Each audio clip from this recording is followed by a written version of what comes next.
It's 216 CE. The Roman army suffered a devastating defeat at the hands of the Carthaginian general Hannibal in the gruesome Battle of Cannae.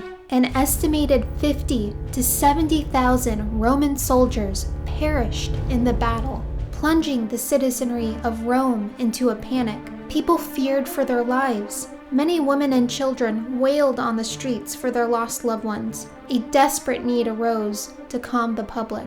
Soon, the priestesses of Vesta would become the scapegoat once again. The reason for the army's brutal defeat? The priestesses of Vesta, Opima and Florina's chastity was compromised. The punishment?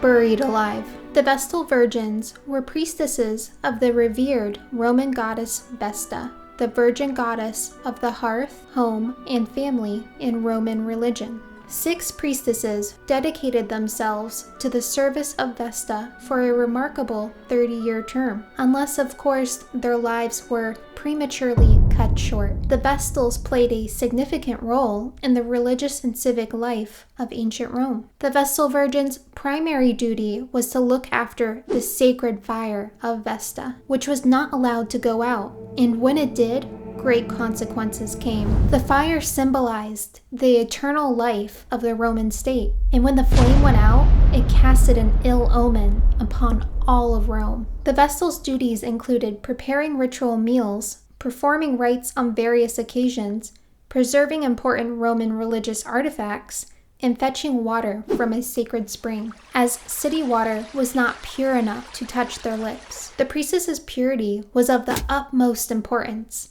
and the virgins were required to remain chaste during their service. A breach would incur severe punishments. The Vestal Virgins' duties were taken very seriously. Failure to fulfill their duties was punished by a public beating or a loss of privileges. However, violation of the vow of chastity would result in the ultimate punishment, death.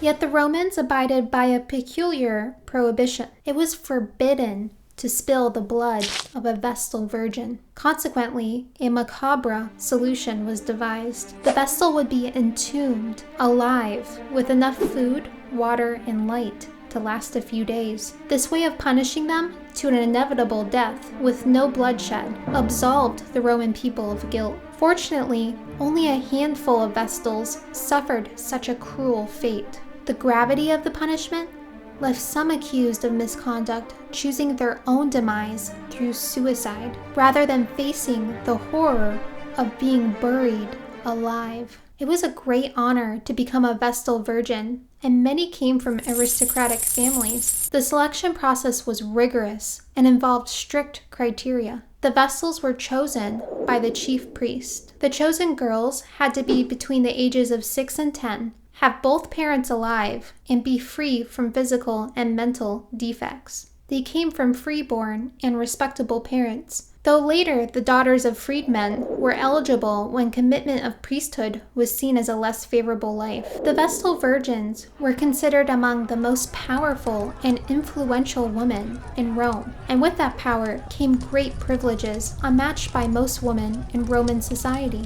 The priestesses were emancipated from their families and placed under the authority of the chief priest of Rome, which granted the Vestals a degree of independence. They resided in luxurious quarters with a private garden. They were exempt from paying taxes and were allowed to own property, make wills, and vote, which were extraordinary privileges at the time. People held them in great esteem, and they often received gifts and offerings from people seeking their blessing, like a never-ending birthday party. And let's not overlook their celebrity status. They were given front-row seats at events such as gladiatorial games and chariot races. Upon completion of their sacred service, they received a comfortable pension and were free to embrace a new life, including marriage and motherhood. The Vestal Virgins of ancient Rome symbolized the intricate tapestry of devotion, power, and tragedy that shaped the destiny of the Roman Empire.